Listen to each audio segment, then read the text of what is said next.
Okay, this is Monday, Tuesday, You must be retired. January 17th, 2023. This is the St. Matthew Parish History Project. My name is Mary Komorowski, and I am here interviewing DanWachs, who is the maintenance engineer on staff at St. Matthew's.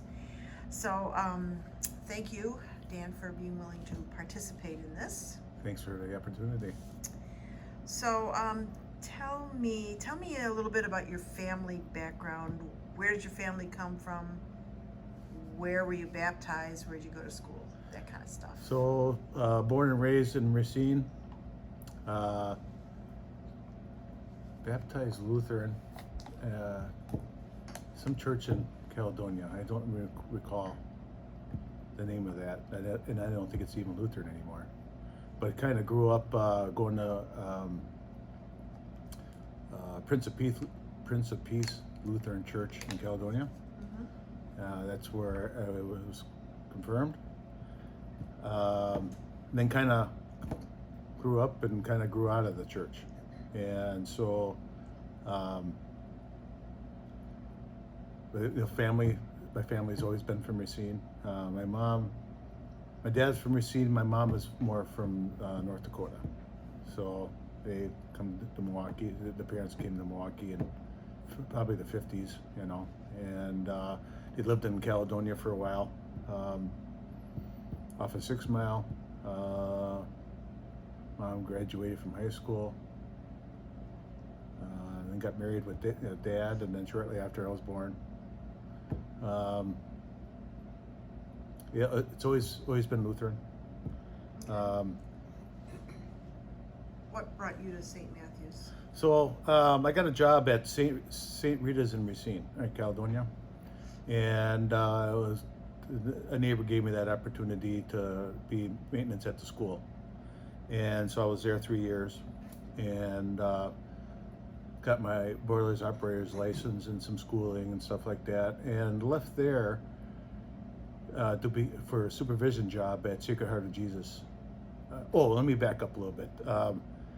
So my tenure at St. Rita's was really interesting because I got my own mailbox, in-house mailbox, my own office, so on and so forth. And the weirdest thing happened when I checked my mailbox, and there would be an envelope in there, and notes and such. But I opened up the envelope, and my paycheck was in there, and it was one of those interesting times when I didn't think I was working. It was, they were paying me to do what I was doing. I enjoyed it for the first time in my life. Enjoyed my job, and so over the years there, found out what I can and can't do. They gave me plenty of opportunities like all the other churches have, and so grew within the church, and then moved on to Sacred Heart of Jesus, where I was involved in supervision. So I was there a year. However, that was unique in its own way, too. There wasn't a whole lot of volunteers, and not that it was a make or break, but it was. It's just interesting to look at the dynamics, St. Rita's dynamics and their Buildings and Grounds Committee, and it's different, everywhere you go, and discovered that through this experience. And so I left there because it took a half hour to get there, and there was, and I felt, the responsibilities of being maintenance and cleaning and stuff like that I was always on call and was going to take care of these issues that whatever arose, so I wasn't able to do that. I had to start relying on people that lived in the area to jiggle the handle on the toilet, or those types of things, So then I found that there was an opening here, and in August of 1999, I started here, and it was at the end of the summer, and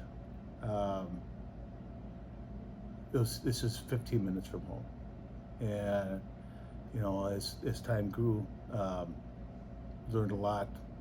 Again, more opportunities to learn, to grow. I discovered that people before me were either good at cleaning or they were good at fixing. And so I figured in order to survive, I had to be good at both. And so, taking that in consideration and building a program based on that, trying to get people in the right places. And the thing I discovered was the volunteers, the Buildings and Grounds Committee, people, the thing I like, the biggest thing I like about this job is the people that I'm working with care about what I do as much as I do.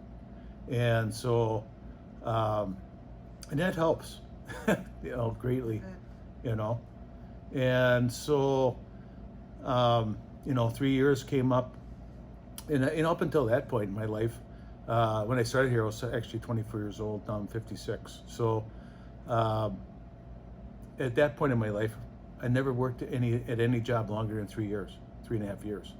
And so year 4 came, and it's like, now what do I do? And so it started all over again. And you figure out, how you're gonna help everybody move forward. And it's been a learning experience ever since. And so how many people do you have working for you or with you?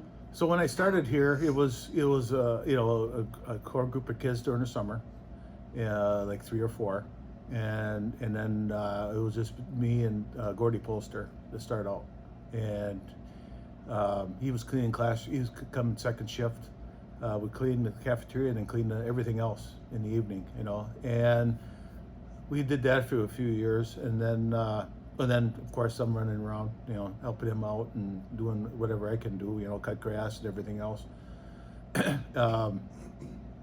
Then Gordy retired, and I thought, well, this might be an opportunity to expand off of that. And what I meant by that is that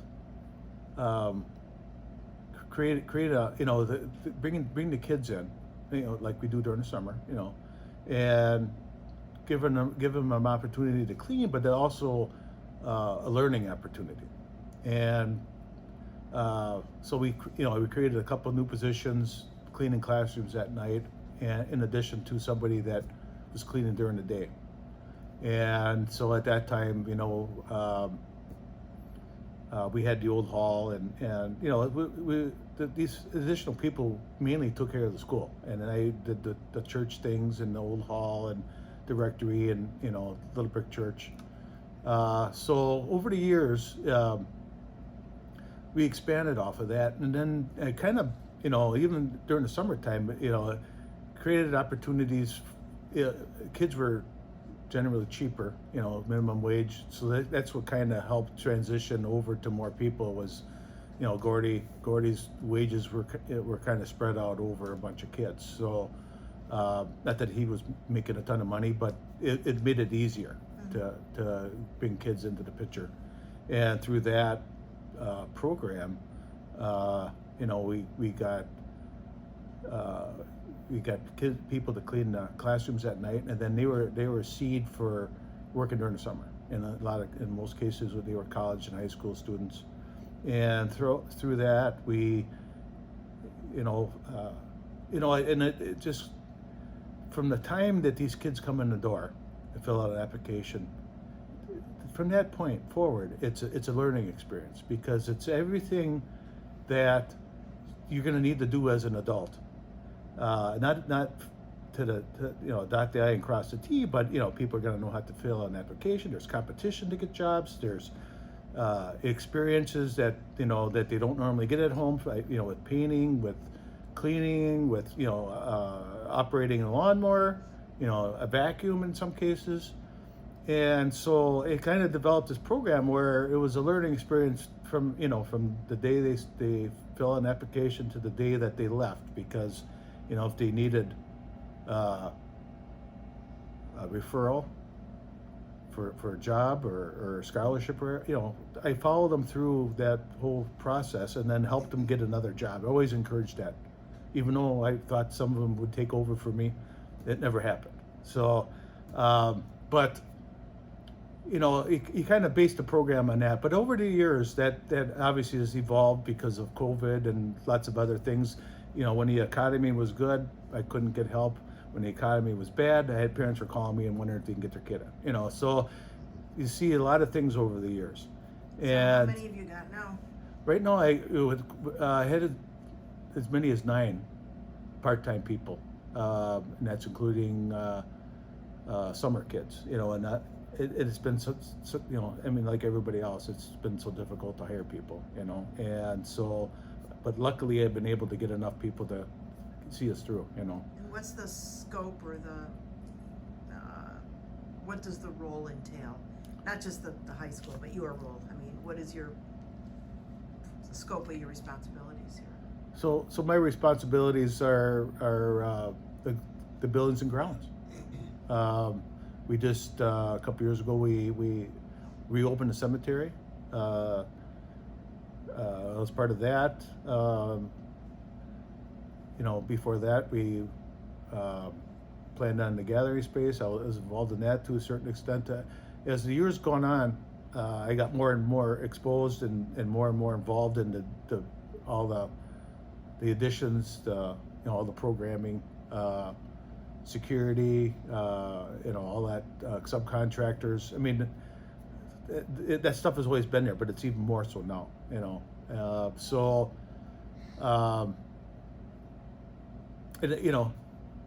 Go ahead. I was going to ask, how have the buildings changed So in your tenure? Yep. So we had that old hall, and that was, I'd go over there once a week and do some cleaning over there. Then we built the gathering space, and it went from 1 hour a day, or 2 hours a week, I should say, to hours, and so and then the building systems that are associated with that, sprinkler systems and security and so on and so forth. That was kind of during the time when we added more staff because of the added responsibilities.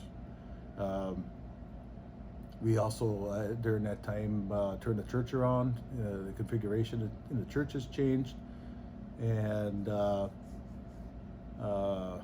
we've also built a large garage with 3 rooms in it. Knocked down some garages, the old garages that were here. I mean, it's really changed over the years in a positive way, and which is good. I mean, it's all good things for the parish. What are some of the big projects that you've been involved in? You kind of touched on some of it.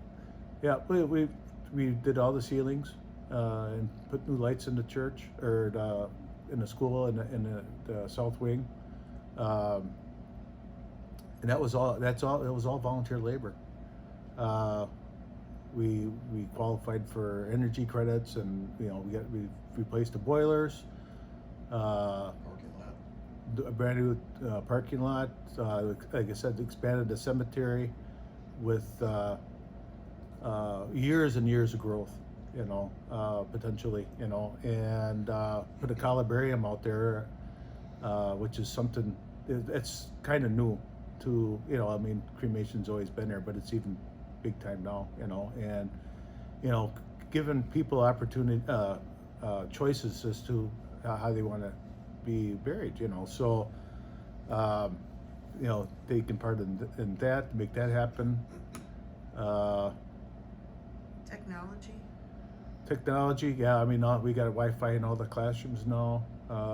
Yeah, it was just TV sets hanging on the wall at one time and chalkboards, and we added whiteboards and smart boards to the configuration originally. Over phases, over time we did that, and that was in the ceilings rig that as well. I mean, it was a series of multi-year projects, and we had a volunteer technology committee at the time.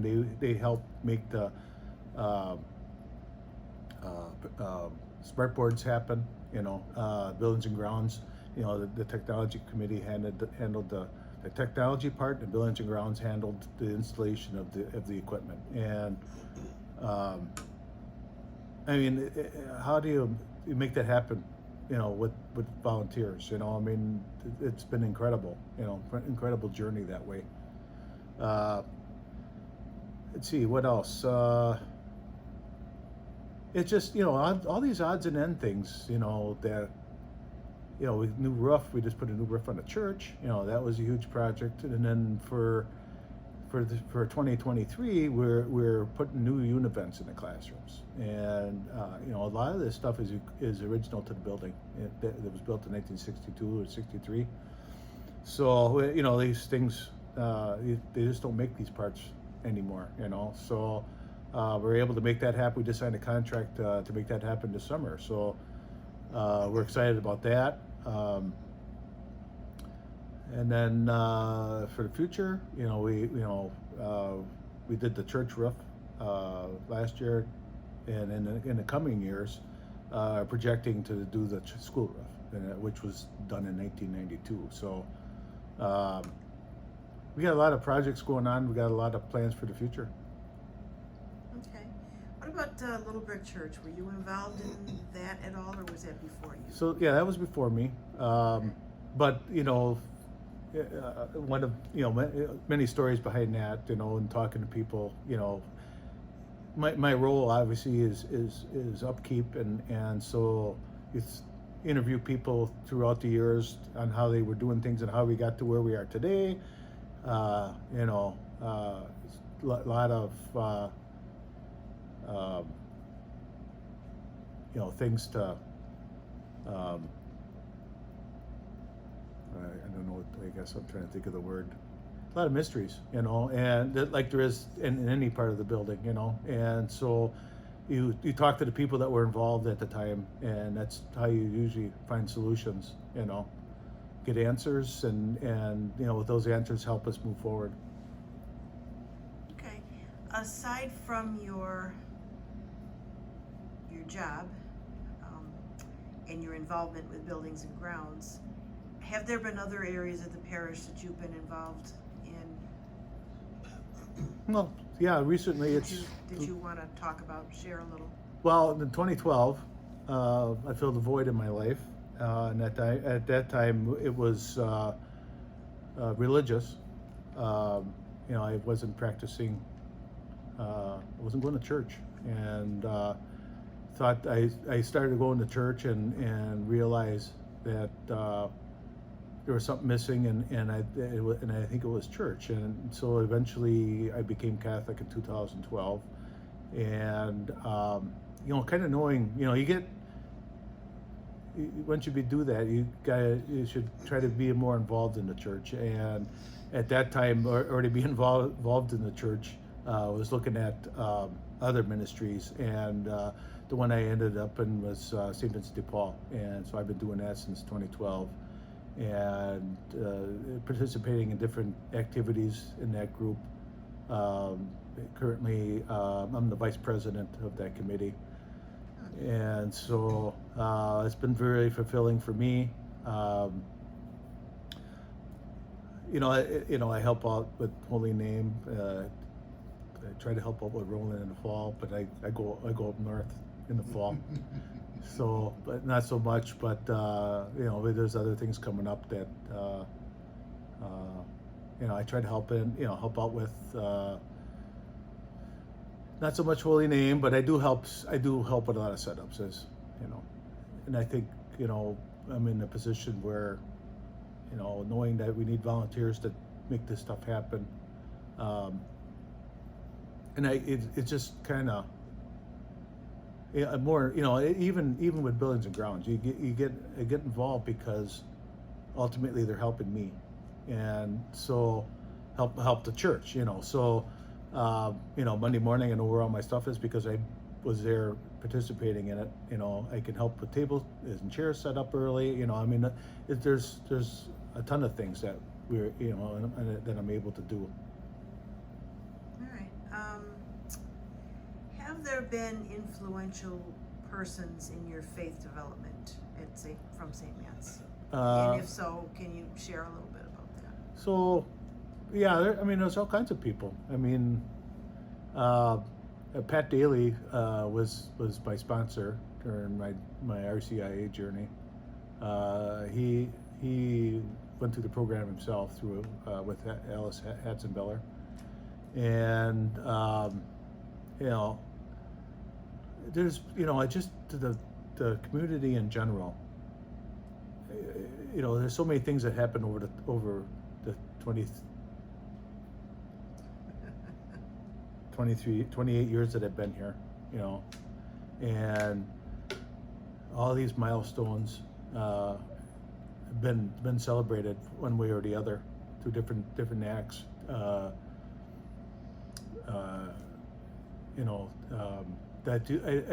not too sure you would get any, in a regular business setting, and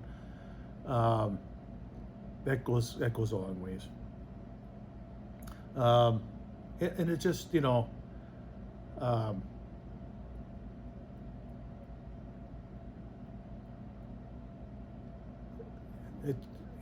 a lot of people. You show up on a work day, you show up to go to church, you show up, participate in different events. It's all these. There's so many people involved, and I think not only is it development for me, it's development for everybody else. Okay.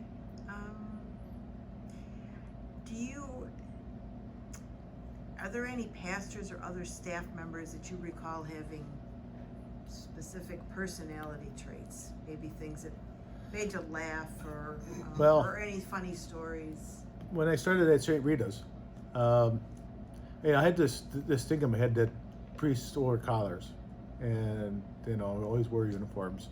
And shortly after I started to realize that was not the case at all. And then at that time, I worked at the school, so I didn't see the priests that often. I went over to the church one morning for morning mass to see what that was like, and realized the guy that was doing the mass never wore a collar at all.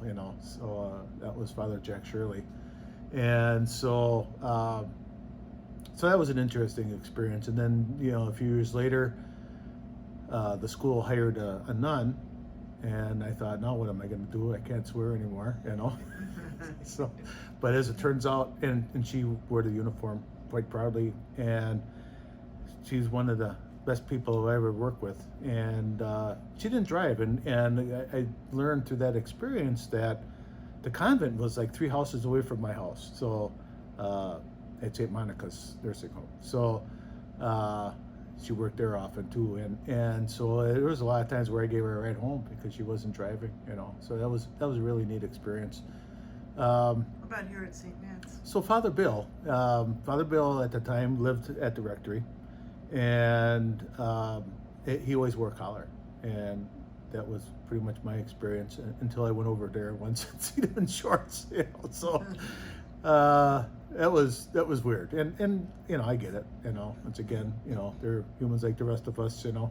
But he was unique. And each individual person is, and that's what's nice, is, people come and go, and they bring their talents, with them, and share the talents with the church, and that's how the church goes, and so, it's been a really neat experience. As a matter of fact, worked with a couple other nuns that wear uniforms, and it just, genuinely nice people, and And so, Father Pat come along and doesn't wear a collar at all. So that much, I should say. And if he does, you wonder what's going on, or it's a funeral, or the Pope's coming, or something. So, but and he's an awesome guy as well. And he brings a lot to the table. Do you recall any significant events in the history of the parish that you were involved in, or for example, 9/11, COVID, or any other events? Well, the thing, parish related? yeah, COVID came. Actually, before that, it was 9/11, and the plane crashing into the building. That was those buildings. And I was here when that happened, and it's something that you'll never forget. And then COVID came, and the most amazing thing about that was we kind of worked through that, where a lot of people didn't, and so that was a learning lesson too, in a lot of ways. We still come and we not everybody was here, but it was just me and Jennifer at times, and checking building systems and making sure everything's running, and still had church, and that kind of changed the scope of a lot of things, and as far as disinfecting and stuff like that, that was a challenge. One that many people won't forget. I'm just thinking. Yeah, I don't know if there's anything else. Okay. What have been some of your greatest challenges in your role? Well, obviously COVID. Yeah. Well, actually, I could back up, and when I first came here, there wasn't much for cleaning equipment. I don't know how they did it. There was a lot. They didn't really do much because they spent a lot of time stripping and waxing floors. They didn't really take everything out of the classrooms.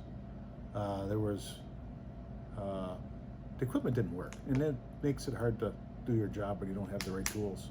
So that was a challenge to turn things around there. Well, and all that was getting the equipment running again, and training, and that's years and years of transition. Then you think you're doing a good job, and then we change all the lights out and find out the place is still dirty. So it was an interesting time for and again, that's a lot of years of trying to catch up, and of course then COVID, that was a huge challenge. All this.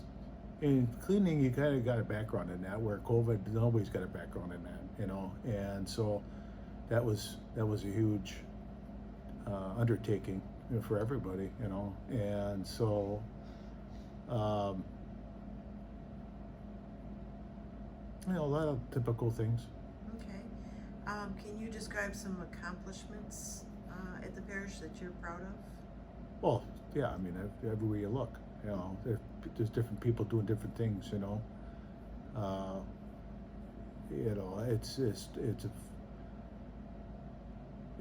know. It's hard to describe that, I guess, because there's so many people involved,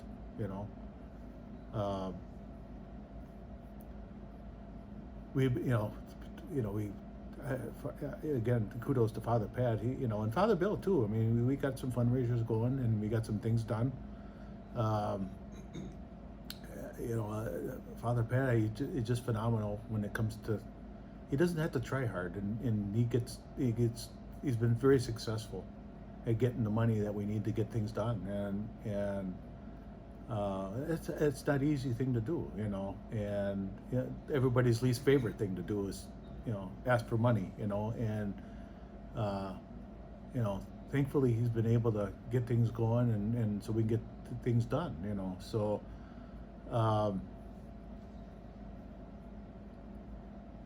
Okay.